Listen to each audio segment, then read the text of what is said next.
বাংলায় রবীন্দ্রনাথ, নজরুল ইসলামের পরে আরও ৩ কবির নাম উঠে আসে। আমরা জানি তাদের পঞ্চকবি বলে: রবীন্দ্র, নজরুল, দ্বিজেন্দ্রলাল রায়, অতুল প্রসাদ সেন এবং রজনীকান্ত সেন। যদিও রবির আলোয় হয়তো এনারা কিছুটা প্রচ্ছন্নভাবে রয়ে গেছেন, তবু আজকের দিনে দাঁড়িয়ে সেই জায়গায় আলো ফেলতে যিনি উৎসাহী, যিনি আগ্রহী বা যিনি এগিয়ে চলেছেন তার কাজের মাধ্যমে, তিনি ঋদ্ধি বন্দ্যোপাধ্যায়, সঙ্গীত শিল্পী ঋদ্ধি বন্দ্যোপাধ্যায়। তিনি তার এই পঞ্চকবির গান, নাটকের গান, যেগুলো কম আলোচিত হয়, সেই কাজ নিয়ে অনেক দূর এগিয়েছেন। আজকে আমার অনুষ্ঠানে তিনি অতিথি, ঋদ্ধিদি।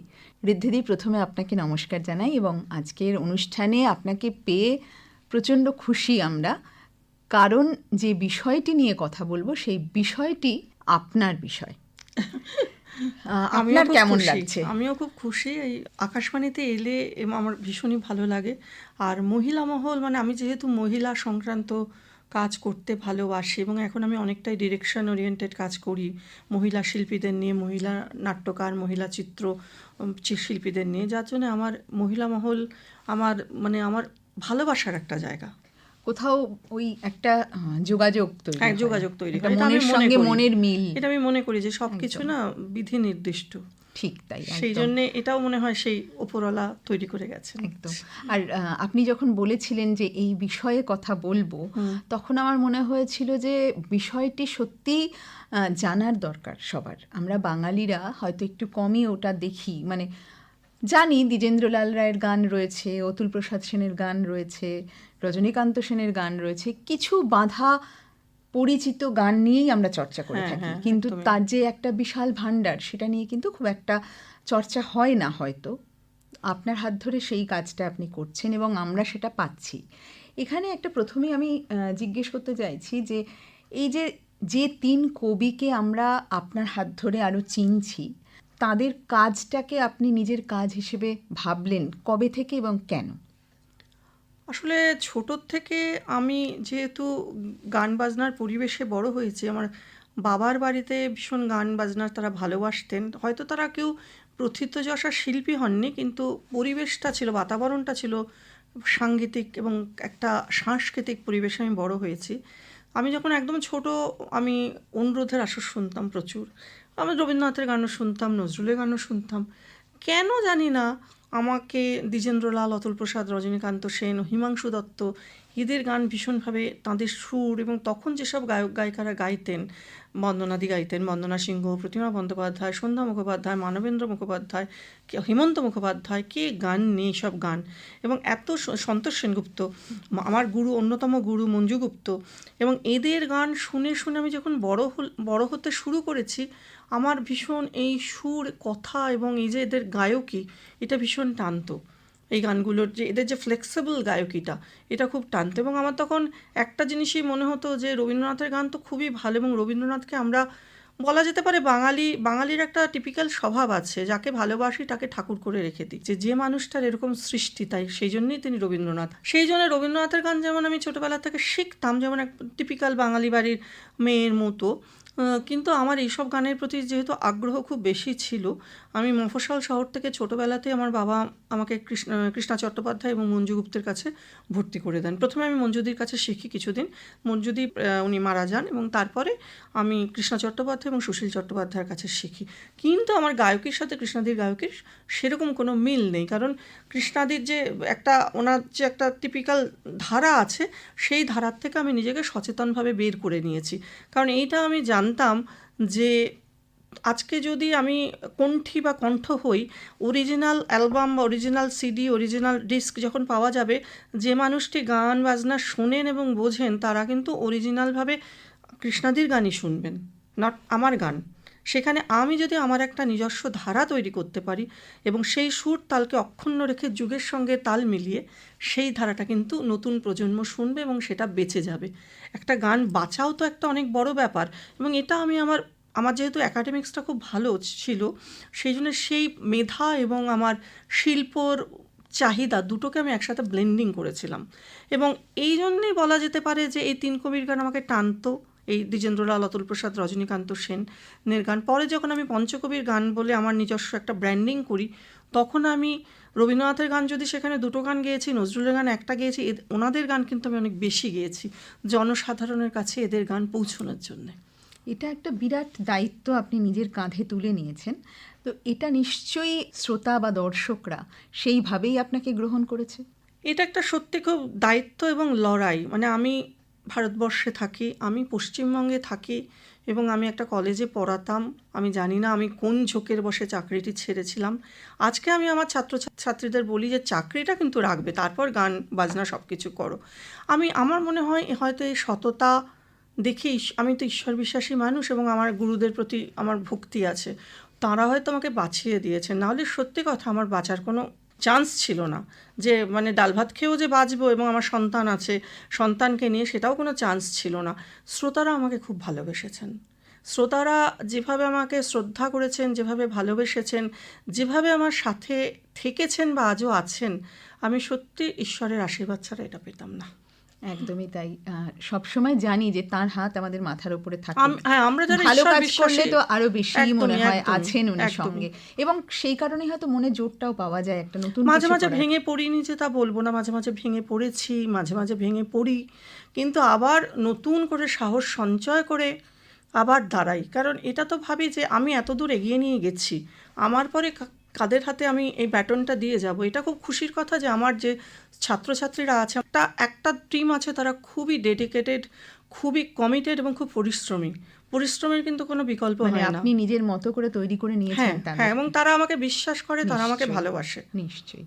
আচ্ছা, 3 কবি দ্বিজেন্দ্রলাল রায়, অতুল প্রসাদ সেন এবং রজনীকান্ত সেন, আমরা সাধারণ মানুষ যারা গান শুনতে ভালোবাসি তাদের মনে হয় মোটামুটি একই ধরনের গান এগুলো।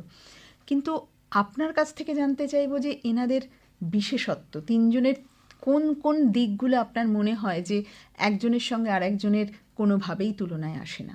আসলে 3 জনের সৃষ্টি আলাদা। যেহেতু মানে মানুষ এই গান এখন আর খুব বেশি শিল্পীর কণ্ঠে শুনতে পান না, এবং যেসব শিল্পীরা আরও কিছু করে থাকেন তারা হয়তো গুরুর কাছে শেখেননি, গানটা তোলেন।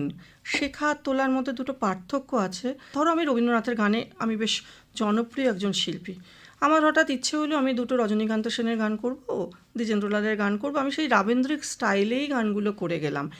এই যে জিনিসটা একাকার করে দিলাম, প্রত্যেকটা গানের কিন্তু আলাদা আলাদা একটা স্টাইল আছে।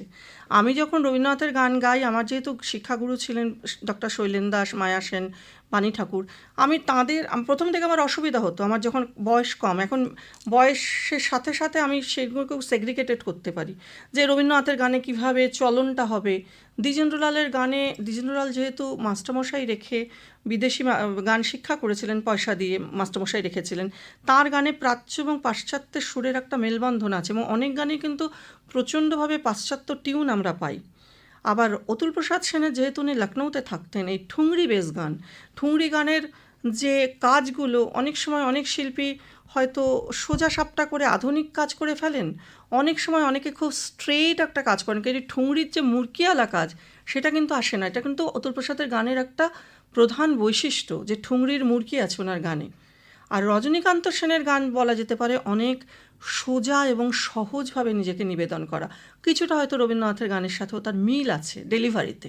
সুতরাং এই যদি কোনো দায়িত্ববান শিল্পী হন, যে কোনো শিল্পীই দায়িত্ববান আমি আশা করব, এবং যাদের তার শ্রোতার প্রতি দায়িত্ব আছে, তার ছাত্রছাত্রীদের প্রতি দায়িত্ব আছে এবং সমাজের প্রতি দায়িত্ব আছে, প্রত্যেকটা গান যদি আলাদা করে এই সেগ্রিগেটেড করে তিনি ডেলিভারি করতে পারেন, তাহলে আমার মনে হয় এই ধারণাটা আসবে না যে সব গানই একরকম। আরেকটা হয় যে এদের অনেক গান আছে, দ্বিজেন্দ্রলাল, রজনীকান্ত, অতুল প্রসাদের অনেক গান আছে, কিন্তু পার্টিকুলার 2টো 3টে 4টে 5টা গানের মধ্যেই সবাই গাইতে থাকে, যার জন্য তখন মনে হয় যে গানগুলো হয়তো একঘেয়ে।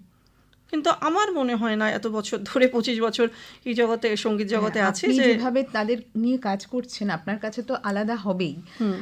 যেটা আরেকটা জানার, যে এই যে বললেন দ্বিজেন্দ্রলাল রায়ের কাছে যেহেতু তিনি মাস্টারমশাই রেখে শিখেছিলেন, পশ্চিমী একটা ধাঁচ রয়েছে, আবার অতুল প্রসাদ সেনের লখনৌয়ে একটা কাজ রয়েছে।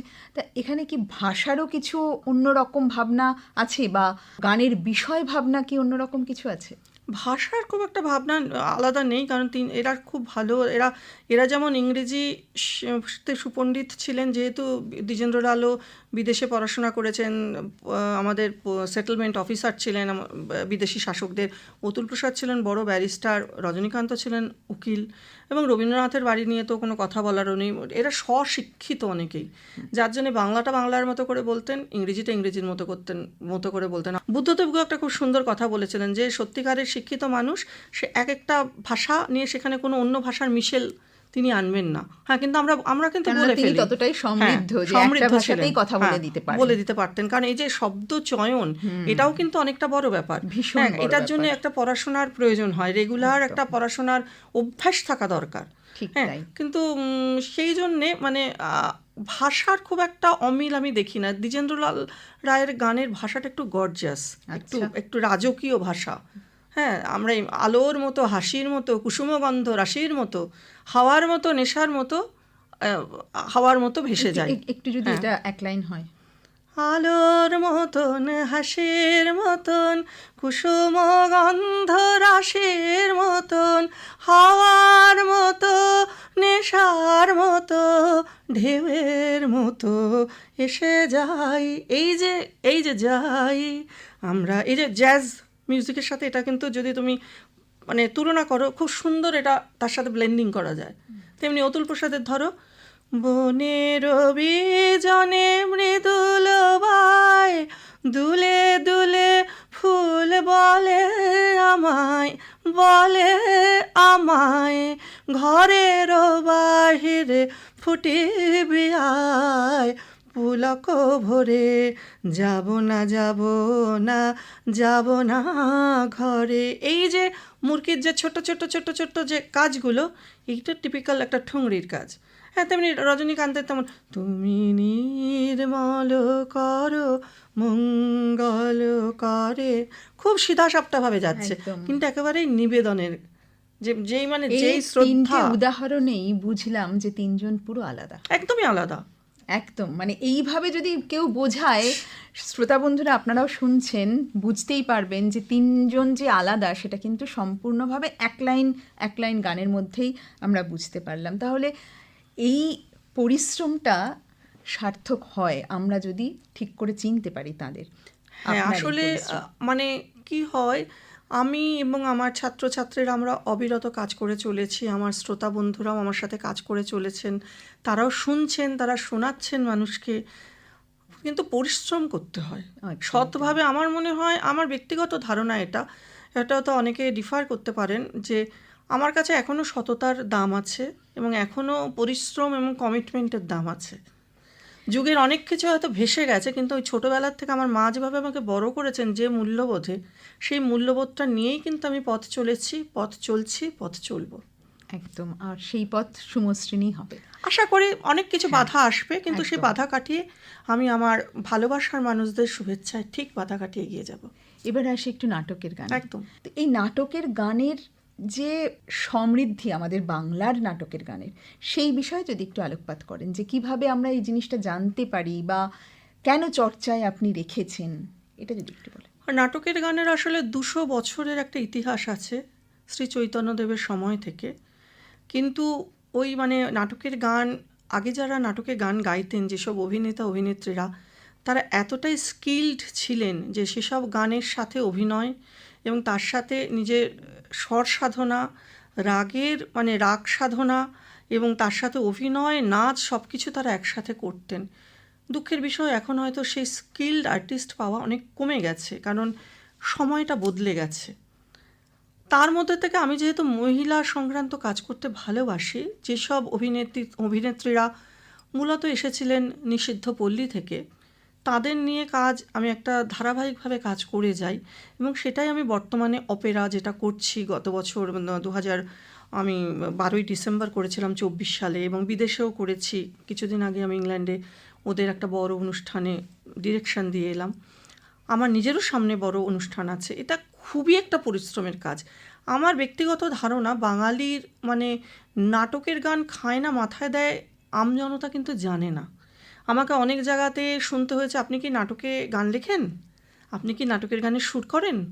মানে নাটকের গান যে একটা সাবজেক্ট আছে, রবীন্দ্রনাথের গানের বাইরে কিন্তু একটু কলকাতার থেকে বেরোলে তারা জানে না। তুমি নির্মল করো মঙ্গল করো, তারা জানেন রবীন্দ্রনাথের গান। রবীন্দ্রনাথের গান। আগে আমি বোঝাতে যেতাম, এখন আমি বোঝাই না। এখন আমি শুনছেন, ভালো লাগছে, 100 জনের মধ্যে 2 জন যদি রজনীকান্ত নিয়ে ভাবেন, গুগলে গিয়ে সার্চ করেন, সেটাই আমার পাওনা। তেমনি নাটকের গান, এই যে ধরো নাট্য এত বড় বড় মেলা হয়, সেখানে যদি বিভিন্ন এই ধরনের সাবজেক্টটা আনা হয়, এবং এই যে আমরা যে অপেরাটিকভাবে প্রেজেন্ট করছি ডান্স থিয়েটার ফরম্যাট, এটা কিন্তু খুব কমার্শিয়াল। এমন নয় যে দিনের শেষে একজন মানুষ এলেন চাকরি করে, টিকিট কেটে অনুষ্ঠান শুনতে এলেন, আমি তাকে ওপর থেকে 4টে জ্ঞান দিয়ে ছেড়ে দিলাম, কারণ এখন যুগটা সেরকম নয়। আর আমি একাডেমিশিয়ান নই, আমি ছেড়ে এসেছি সেই পথ। আমি আমার গানের মধ্যেই হয়তো কিছু কিছু তথ্য তার মধ্যে ঢুকিয়ে দিই, যাতে মানুষজন এবং নতুন প্রজন্ম জানতে পারে, অন্যভাবে গ্রহণ করার একটা আগ্রহ জন্মায়। এবং এই যে গর্জাস ভাবে আমরা যে প্রেজেন্ট করছি, আমি মানে আমার এই বয়সে এসে নেচে গেয়ে অভিনয় করে, আমার সাথে আমার একটা টিম আছে ব্যান্ডের, তারা করছে এবং তারা সর্বক্ষণ কিন্তু রিহার্সেল দিয়ে যাচ্ছে। এবং সেই সময় সেটা কিভাবে প্রেজেন্টেড হতো, কোন শিল্পী করেছিলেন, এখানে কি আপনি ওই প্যাটার্নটা ধরেছেন? একদম ওই সেই সময়ে যেভাবে হতো সেই প্যাটার্নটাই এখানে ধরেছেন। কিন্তু আমরা যেহেতু কস্টিউম ড্রামা করছি না, আমরা হয়তো স্টেজে যে কস্টিউমটা পরে আছি সেটা পরেই হয়তো বড় জোর একটা হয়তো প্রপস নিলাম। যেমন আমি যখন টিনে তরলে ছেড়ে কলকাতা মন করি, আমি হয়তো একটা নাকে নথ পরে নিলাম। আচ্ছা আচ্ছা। ময়নার রোলটা যখন করছি, কি আমি যখন কেয়া চক্রবর্তীর অভিনয়টা করছি, আমি যখন মেয়ে থাকি, যে ভালো মানুষের একদিকে উনি পুরুষ হচ্ছেন, একদিকে নারী হচ্ছেন, ওই জন্য মাথায় একটা হ্যাট পরে নিচ্ছি, বা আমি একটা লাঠি ঘোরাতে ঘোরাতে স্টেজে ঢুকছি, হ্যাঁ, এবং তার সাথে আমরা হেডসেট নিচ্ছি, কারণ না হলে আমাদের হাতটা ফাঁকা থাকছে। এটা খুবই একটা মানে অসাধারণ একটা প্রোডাকশন। আমি নিজেকে ভেঙেছি পুরো। আমি যখন প্রথম স্টেজে উঠেছি, আমি খুব ভীতু একটা মেয়ে ছিলাম, কথা বলতে পারতাম না। কেউ কিছু বললে আমি 5 মিনিট বাথরুমের দরজা বন্ধ করে কাঁদতাম আগে, হ্যাঁ, কারণ কোনো কথার কোনো উত্তর। খুব শেল্টার্ডভাবে বড় হয়েছি, বাবা মার একমাত্র সন্তান সেভাবে। সেই জন্য বাইরে যে কেউ আঘাত দিয়ে কথা বলতে পারে, কেউ অসম্মান করতে পারে বিনা কারণে, এগুলো কখনো ভাবতে পারিনি। কিন্তু ওই যে লড়াই করতে করতে চামড়াটা মোটা হয়ে যায়। সুতরাং এই যে নিজেকে ভেঙে শিরদাঁড়াটাও শক্ত হয়, এবং এই যে মাথা নোয়াবো না, আজীবন এই কাজটা করে যাব। এবং আমি খুব খুশি যে আমার সন্তান আমার এই ব্যাপারটা সে বোঝে। সে হয়তো এই জগতে আসবে না, কিন্তু সে আমাকে প্রচুর পরামর্শ দেয়, এটা এইভাবে করো, এই গানটা ওইভাবে করো, ওইখান থেকে ওই গানটা নাও। এবং নতুন প্রজন্ম তো, ওদের সাথে ওদের বন্ধুদের সাথে কথা বললে আমি বুঝতে পারি যে ওদের কোনটা ভালো লাগছে এবং কিভাবে আমি প্রেজেন্ট করব। কারণ একজন শিল্পীর কিন্তু সেই শিল্পটাকে বাঁচানো একটা দায়িত্ব ভীষণভাবে। নতুন প্রজন্মকে যদি আমরা দিতে না পারি, তাহলে তো আমাদের এখানেই থেমে যাবে যাত্রা। আর আমি যেহেতু মানে আমি বলছি না, কিন্তু যেহেতু মানে আমি নিজে খেতে নিজে পড়তে আমি একটু বন্টন করে দিতে ভালোবাসি। আমার ছাত্রছাত্রীরা ভালো যারা গায়, তারা সবসময় সামনে এগিয়ে, আমি তাদের চেষ্টা করি আমার সীমিত সাধ্য ক্ষমতায়। আচ্ছা, একটা কথা বলি যে আজকের সময়ে দাঁড়িয়ে এনাদের এই 3 কবির গান, দ্বিজেন্দ্রলাল রায়, অতুল প্রসাদ সেন এবং রজনীকান্ত সেন, এদের গান কতটা চর্চা করা প্রয়োজন বলে মনে হয়? কেননা তাদের তো একটা সাহিত্য, তাদের লেখাটাও তো একটা সাহিত্য। তাহলে সেই সাহিত্যটা চর্চা কতটা করার প্রয়োজন বলে আপনার মনে হয়? না, আমার তো মনেই হয় চর্চা করা অনেকটাই প্রয়োজন। যেমন রবীন্দ্রনাথের গান যারা করে তারা সমসাময়িক বলে মনে হয়। দ্বিজেন্দ্রলালের লেখা অনেকটাই সমসাময়িক। আমরা তারাশঙ্কর বন্দ্যোপাধ্যায়, শরৎচন্দ্র সবে আমরা বইয়ের মধ্যে লুকিয়ে লুকিয়ে পড়তাম। শরদিন্দু তোমারও নিশ্চয়ই মনে আছে, এবং বাড়িতে এসে মারও খেতাম। টিচারও ধরা পড়লে কান ধরে বের করে দিতেন, কিন্তু আমাদের এখানে পড়ার একটা তাগিদ ছিল। এই তাগিদটা যতদিন তোমার ভেতরে না আসবে, শুধু ক্লাসে যাচ্ছ, একজন হয়তো ভালো কারো কাছে শিখছো, পয়সা দিচ্ছ, চলে আসছো, তাগিদ ভেতরে একটা আগুন থাকা দরকার। যেই আগুনটা হয়তো সেই মফস্বল থেকে আসা আমাকে অন্যদের থেকে, আমার মফস্বলে আরও 10 জনের থেকে আলাদা করেছে, সেই তাগিদটা আরও অন্যজনকে অনেকের থেকে আলাদা করেছে। এই তাগিদটা একটা থাকা দরকার, ভেতরের খিদেটা দরকার। আচ্ছা, এই যে খিদেটার কথা বললেন, এই খিদেটা তো নিজের ভেতরে ছিল বলে আজকে আপনি এই জায়গায় পৌঁছেছেন, এবং বিদেশে গিয়েও তো আপনি এই গানের চর্চা করছেন বা শোনাচ্ছেন। বিদেশে কিভাবে গ্রহণ করছে বাঙালি? হ্যাঁ, বিদেশে খুবই ভালোভাবে গ্রহণ করছে। কারণ কি হয়, একই ধরনের এক গান শুনে শুনে বা অনুষ্ঠান শুনে শুনে একসময় বাঙালি খুব ক্লান্ত হয়ে গেছিল বা গেছে। সেখানে যখন অন্য ফ্লেভার পাচ্ছে অন্যভাবে, আর আমার সবসময় প্রেজেন্টেশনটা হয় খুব কমার্শিয়াল ওয়েতে, সেই জন্যে আমি যে কোনো অনুষ্ঠানে পঞ্চকবির গানও যদি করি, পুরাতনী বাংলা গান, নিধুবাবুর টপ্পা, আমি প্রচুর অনুষ্ঠান ওখানে করি, বা বাংলা থিয়েটারে গান নিয়ে যে কোনো জিনিসে কিন্তু আমার বিদেশের শ্রোতারা আমার প্রচুর সেভাবে নেন। থিয়েটারের গান নিয়ে এত কথা বললাম, একটা যদি ছোট্ট এক লাইন থিয়েটারের গান হয়। ছেড়ে কলকাতা বন হব পগার পার, এই পুঁজি পাটা চুলোয় গেল, পেট চালানো হলো ভার, আলু নিয়ে যাই বাড়ি বাড়ি, আর ছড়ি ধারি বেরিয়ে বলে এই ঝেঁটা মারি, আর গিন্নিরা সব গাউন ছেড়ে পরেছে শাড়ি, কি বাকে তার আর ছেড়ে কলকাতা বন হব পগার পার। আহা আহা আহা, সাধু সাধু। ময়নার গান টিনে তলোয়ারে, ভীষণ সুন্দর লাগলো। মানে এই মানে যে তুমি দেখলে আগের গানগুলো আর এই গানটা একদম, পুরো মানে একদম। রিভার্স, একটা চেঞ্জ হয়ে গেল। মানে সেটাই। সেইভাবে নিজেকে তৈরি করতে হবে। ঠিক, আমি কিন্তু এই যে প্রতিদিন গাওয়ার ধরনটাকেই একদম তো মানে বলে ক্রুড দেবে। ক্রুড মানে ভয়েসটাকে তোমার বেরিয়ে এলো, এই করে। যে মানুষটা পরিশীলিত জায়গায় রবীন্দ্রনাথের, রবিবাবুর গান করেন, অতুলবাবুর গান করেন, ব্রাহ্ম সমাজের একজন শিক্ষিত পরিশীলিত মানুষ, সে কিন্তু এই ময়নার ভাবধারাটা ধরতে পারবে না। এ বৈঠকখানা বাজারে শিয়ালদাতে আলু বেচে, পটল বেচে, একে প্রতিদিন দুমুঠো চালের জন্য যুদ্ধ করতে হয়। তারপর তাকে ওখান থেকে কাপ্তেনবাবু তুলে নিয়ে আসে বঙ্গ রঙ্গমঞ্চের একজন নটি করবে বলে, যেহেতু সে ভালো গান গাইতো। সেখানে হাত বদল হচ্ছে, সে বিভিন্ন বাবুর কাছে সে হাত বদল হচ্ছে। তার জীবন আর একজন ব্রাহ্ম সমাজে যিনি প্রতিপালিত, যার ভাত কাপড়ের অভাব নেই, যার শিক্ষা আছে, তা দুজন জীবন এক হয় না। না, এই আমি কখনোই যখন না। রেড লাইট এরিয়া ছেলে মেয়েদের নিয়ে কাজ করি, আমি ভেবেছিলাম ওদের প্রথমে পঞ্চকবির গান নিয়ে শেখাবো। তারপর দেখলাম যে পঞ্চকবি কি ওরা জানে না, কারণ ওদের প্রতিদিনের জীবনযাপনের লড়াই।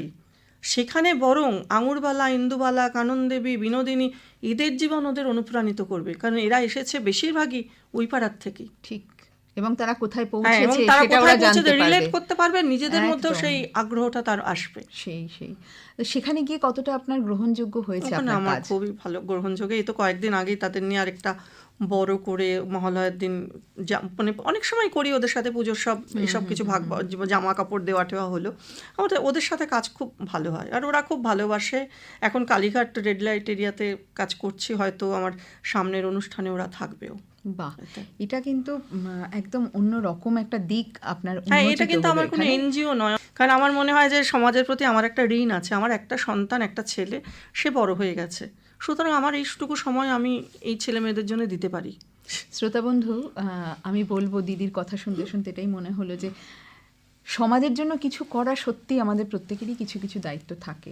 দিদির মতো যদি আমরা ভাবতে পারি তাহলে হয়তো আরেকটু ভালো হবে আমাদের সমাজ ভবিষ্যতে। আজকে গান তো দিয়ে শেষ করবই, আপনার একটা গান দিয়েই শেষ হবে, কিন্তু গানে যাওয়ার আগে আপনি শেষ কথা শ্রোতাদের উদ্দেশ্যে কি বলবেন? আমি একটা কথাই বলবো, যে যারা অভিভাবক তারা সন্তানদের নিশ্চয়ই বড় বড় চাকরি করবে, বড় অনেক টাকা রোজগার করবে, সব দিকে তাকাবেন, কিন্তু তারা যেন মানুষ হয়, তারা যেন ভালো মনের মানুষ হয়, তারা যেন নিজের সংস্কৃতি, নিজের দেশের মানুষ, রাজ্যের মানুষকে ভালোবাসে, এইটুকু শেখাবেন। এইটুকুই আমার বলা। একটা গান। কে তুমি বসি নদী কূলে একলা, কে তুমি বসি নদী কূলে একলা, কার লাগি বলো, কারো লাগি এত তালা, কে তুমি বসি নদী কূলে একলা। আহা, আজকে আমি একলা একলা এখানে স্টুডিওতে শুনলাম ঠিকই, কিন্তু সঙ্গে আপনাদের সঙ্গেও কিন্তু ভাগ করে নিলাম। না, ভীষণ এটা ভালো হচ্ছে লাগলো আরেকটা দিদি। কথা বলে আমি একটু কাটলাম। হ্যাঁ। যেটা হচ্ছে আরেকটা কথা, যে আমরা একলা এসেছি ভবে, একলা যেতে হবে। একলাই কিন্তু একটা মানুষের জার্নি, সাথে আমরা অনেককে পাই, কখনো কেউ থাকে, কখনো কেউ থাকে না, কিন্তু নিজের পথটা হ্যাঁ, নিজেকেই ওই যে চলতে হয়। রবীন্দ্রনাথের কথা, একলা চলো রে, একলা চলো রে, যদি সেখানে তোর কে ডাক তুমি, শুনে কেউ না কে আসে। তুমি বসি নদীকূলে একলা। একলা, একদম। দিদি ভীষণ ভালো লাগলো, একটা অন্য রকম আড্ডায় আজকে ছিলাম আমরা, আর ওই যে 3 কবিকে এক করে ফেলি, আর করব না।